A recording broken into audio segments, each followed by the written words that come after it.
way made him a reporter's reporter, and I can think of no higher tribute.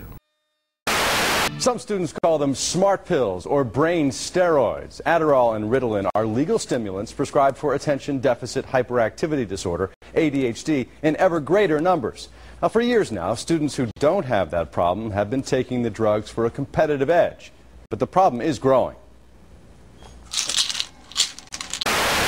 85% of high school seniors in a given particular state that are considered by those state standards to be performing at or above the state standards, and yet independent studies show that less than half of these students are prepared for college. I do not accept a United States of America that's second place, and that means that all of us are going to have to work together to make sure that we are taking seriously the investments we make in our children's future. In today's world of college academics, the competition among students only seems to be increasing. Students feel pressure to achieve high grades. We're all familiar with the all-night coffee energy drink binge.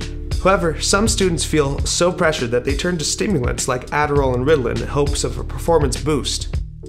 But college isn't built on the expectation that all students achieve A's. In fact, most of the faculty we spoke to felt that students should try to look at grades from a different perspective. We sat down with grad student instructor Schaefer Brown and Professor Rick Brissell. Performance-enhancing drugs and academics, and then you want to talk about academic integrity in the same conversation. I don't think that students wanting to perform their best and doing what they can do to perform their best is anything new. And I don't think that the university is really, to the extent that that's done legally and doesn't harm anyone, I don't think the university's against that. I don't know that necessarily you can draw any direct correlation or even causation between the use of prescription drugs for attention deficit disorder or anything of that nature, and a connection between that and a grading curve per se. I think in a more broad sense it encourages the competition and the comparison that we were talking about before, right? It encourages those students, remember we talked about that, those people at the top, people who are going to get A's, to sort of defend their territory against other A's. It encourages people to compete, right? I mean, that's what it is, right? It's for lack of a better term, it's performance enhancing. Isn't it? I mean, isn't it performance enhancing, only in an academic sense? I guess, is there anything you would say to kids that were considering that kind of thing, or I don't know what the long-term effects of using it are. I don't know what I just don't know what the consequences are of, when I was a kid, when I was in college, we drank a lot of coffee, and once in a while we would take over-the-counter caffeine pills. Today, people drink a lot of coffee, they do Rockstar and that stuff. Caffeine, we pretty much know the negative effects wear off pretty quickly. I don't know about those other things. I mean, I assume that there are negative consequences or they wouldn't be controlled. Could you define what a bell curve or a normal curve is for us as far as grading goes?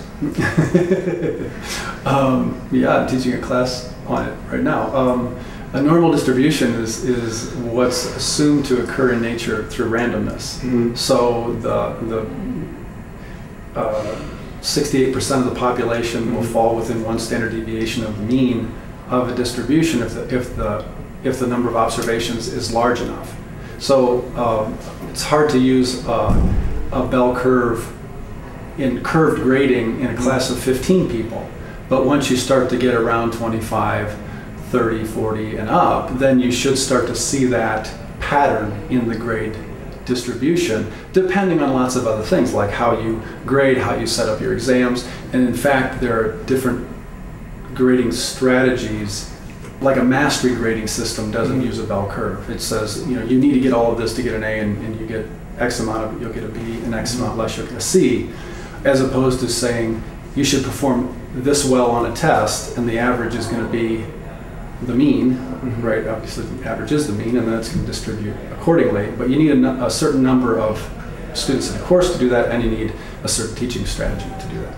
Does a normal curve show up normally without artificially creating it? Yes and no. Depends on the size of the class. So that's somewhat of an issue of contention at WSU, and I assume at all universities, is that the smaller the class you have, the more difficult it becomes to fit the grade distribution into a normal curve. Certainly there's an effort among all instructors to do so. However, the larger the population size, the more likely it is that there will be a natural tendency for the distribution to fit into a normal distribution.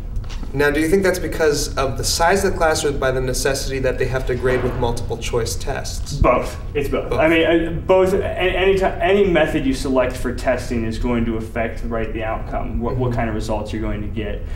Certainly there is an effort through the use of multiple choice exams or through whatever the instrument for testing is to create a normal distribution. But class size, is important. So in other words, really, I guess the takeaway from the class size element is that the smaller the class size you have, the more focused effort you have to put into trying to create a normal distribution. I've always used a normal distribution assumption, and the reason I use it is because I assume that a few of the students in the class are going to be able to do outstanding work. And I want to be able to provide as much information as I can so that they can get as much as they can handle. And then you assume that everyone else will distribute normally. And that my philosophy is that way the very best students, the students who work the very hardest, will be rewarded for working their very hardest, and everyone else will be rewarded according to their effort and ability.